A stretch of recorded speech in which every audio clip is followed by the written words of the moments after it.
அப்பா இருக்க வேண்டிய இடத்துல இன்னொருத்தங்களா. சசியுடைய பேனால இங்க் இல்லைன்னு நினைக்கிறேன்.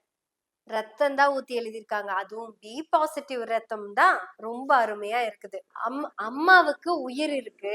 உயிர் இருக்கிற எல்லாருக்கும் எல்லா உணர்வுகளும் இருக்கும். அட முதல்ல கேட்டுதான் பாப்போமே சாப்பிடுறியாமான்னு, அப்புறம் சொல்லுவோம் சாப்பிடுமான்னு. மாமன்னன் படத்துலயும் இதே மாதிரி ஒரு டயலாக் இருக்கும். மாரி செல்வராஜ் எழுதினது. தம்பி, அப்பா யார் சொன்னாலும் உட்கார மாட்டாரு, நீங்க சொன்னீங்களா உட்காருன்னு. இதெல்லாம் சின்ன சின்ன டயலாக் தாங்க, நமக்கு பெருசா கூட தெரியாது. ஆனா இது நம்ம சொசைட்டிக்குள்ள அவ்வளவு பெரிய விஷயத்த பேசுது. படம் முழுக்க ஒவ்வொரு டயலாகுமே நமக்கு கருத்துக்களை கொடுத்துக்கிட்டே தான் இருக்கும். அதுலயும் லிஜமோல் சிஸ்டரா நடிச்சிருப்பாங்க.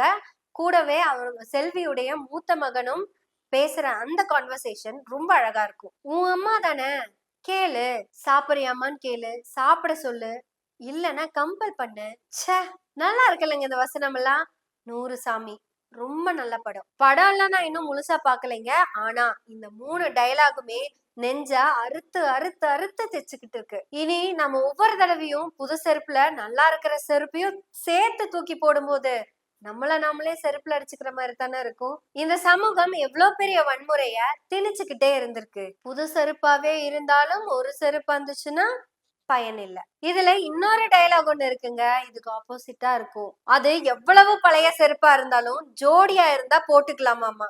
என்னங்க இயக்குனர், என்ன மாதிரி டயலாக் அதெல்லாம். அந்த செல்வியினுடைய மறுமணத்தை பத்தி பேசும்போது செல்வியினுடைய அம்மா சொல்ற டயலாக், அவளுக்கு இன்னும் அடங்கலடி, அதுக்கு என்ன பதில் நம்ம எதிர்பார்க்கணும். எல்லா பெண்களும் அம்மா அப்படிங்கிற அந்த அந்தஸ்தை பெற வரைக்கும் புரட்சியாளர்கள் தான். அம்மா ஆயிட்டா அடுத்த நிமிஷமே சூனியக்கார கிளவி ஆயிடுவாங்க. அந்த அம்மா அப்படிங்கிற சூனியக்கார கிளவிய செருப்பால அடிச்சதுதான் முதலா அடிச்சதுதான் இந்த 100 சாமி. நான் அன்னைக்கு என் பசங்களோட வந்து வீட்டு முன்னாடி நின்னு என் கூட வந்து இருன்னு கேட்டப்போ வந்தியா?